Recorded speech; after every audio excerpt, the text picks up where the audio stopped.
Hello everybody, welcome to Kokomo. I'm eating honeyberries. We're actually over at the smaller single lot property because we needed to cut the grass, and we actually found out that the comfrey is crazy high. So it's actually kind of a timing thing on this property. When the comfrey is already grown tall enough, flowered, and provided nectar, that's when these honeyberry bushes actually have ripe fruit on them. So just to show you what a honeyberry looks like hanging, and they're all like perfectly, hopefully it'll focus better, they're all like perfectly ready.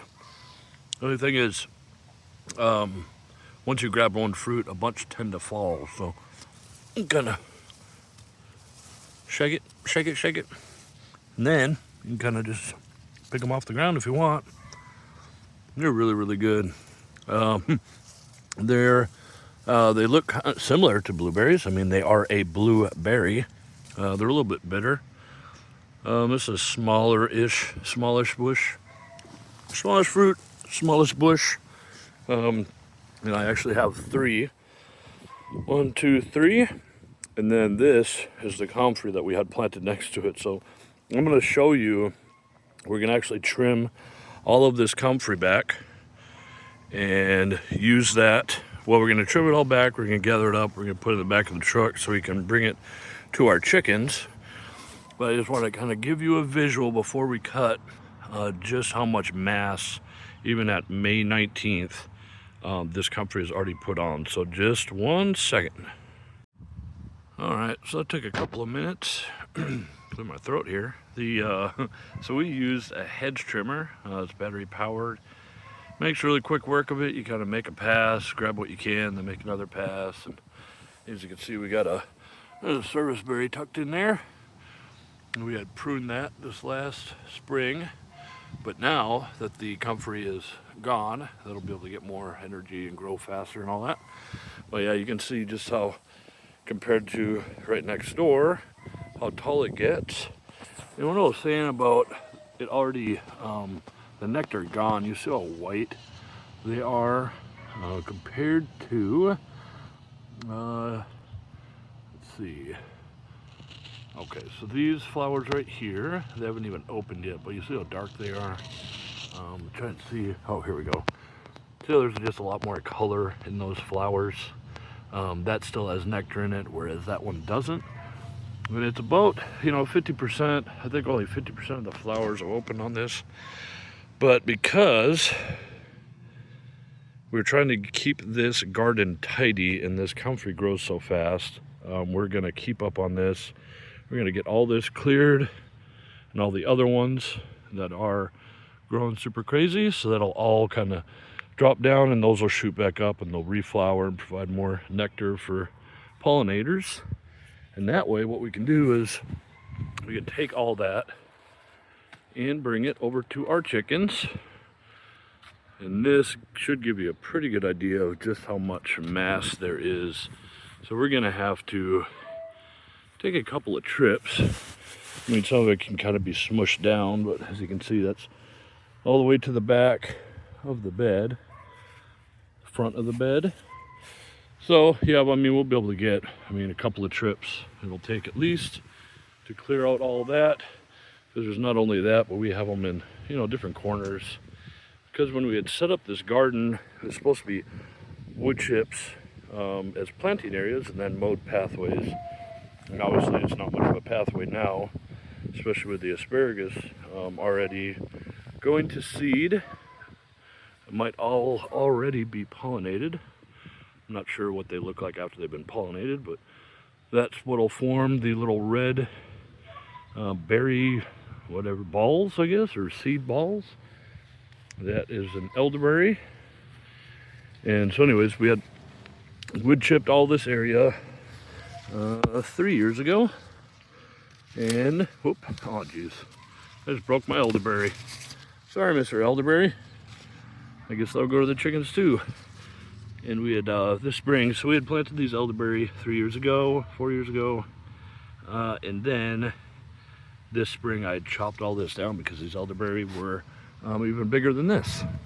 And see how much regrowth there is. Like each one of these heads will have seeds on them, berries on them. So they are very prolific. So even breaking that little branch there is not too huge of a deal. Plus we got another one there. And on top of that, you see how this whole area is wood chipped and nothing's growing here. Well, it's because whatever's under there used to be a basement, and they backfilled it with all sorts of trash and glass and whatever else. So this was meant to be a wild area. We've let some native stuff come in. We added all this comfrey to try and break down some of the soil and add some organic material, bring up the soil level, and then hopefully, we don't really have much of a plan other than maybe a seeding area in here, but we're still a couple years away from that. So that is the reason why we have pear trees on the edge, away from where the basement used to be. So that's a pear tree. There's another pear tree. And I don't know if they will have fruit on them, but I don't know if they will already or not. It's a little bit early. I know I have peach trees at my house that have some fruit on them, but might be a little bit early. That is lovage, which is always incredibly large and in charge. And here are actually a couple more honeyberry bushes. These are a year younger than those other ones. I'm not sure if they will have fruit on them this year, but it's a pretty bush, and it's nice to get fruit. Middle of May is pretty. That's pretty incredible. And then next up will be strawberries, I suppose. But here's another pear. This one had pears on it last year. So I would expect this one to have pears on it again. But like I said, this comfrey gets so big and it starts to kind of swallow stuff out. So we're gonna clean that up all along there. Have all the neighbors be happy with us again. And also provide fresh regrowth and new pollen or nectar for all the wildlife. So before I clean up all this comfrey, I can't even walk. I'm gonna clean up the comfrey and then mow it, and I'll show you what that looks like. But I was kind of curious if anybody watching this video has comfrey of their own or honeyberries, because I'm kind of curious why everything grows so much faster and quicker here versus my own house.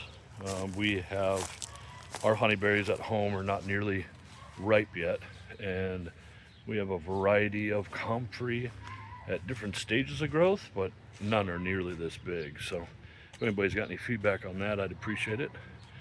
And I'm gonna go ahead and finish some work, and I'll show you what it looks like afterwards. Okay, we got everything trimmed and everything mowed. So we'll leave a lot of these other plants up. There's a lot of bergamot, and of course there's asparagus there. And you've seen the honeyberries, but it's good to see how I kind of did the pathways here and just did this food forest strip.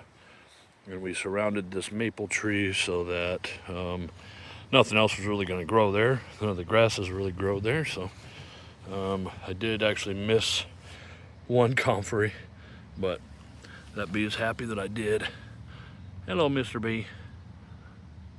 Are you even on camera, Mr. B? Yeah, okay. So this is what it looks like. It's all tidied up a bit. It is, like I said, May 19th, so we got some aronia berries there, and that's bergamot. One of those pear trees, and I even put an elderberry under there. But yeah, you can see there's just a mix with some thistle and creeping Charlie and all sorts of like wild lettuces. These are like wild lettuces, and they can be trimmed down. They grow pretty prolific. But yeah, there's even pokeberry. That's what that is. Have those big purplish berries at the end that kind of stain your clothes or are not edible. And then the only big patch of grass we have is right here, where you could, I guess, put a tiny house, but there won't be any houses on this property, just food. So If you're interested in anything else that's growing on in here, just, I guess, comment. And if you have any other experiences with Comfrey and Honeyberry, I'd be grateful if you shared that too. So with that, I'm gonna get back home and give the chickens some more Comfrey. So thank you for watching. Thank you for watching, and we'll see you next time. All right, bye-bye.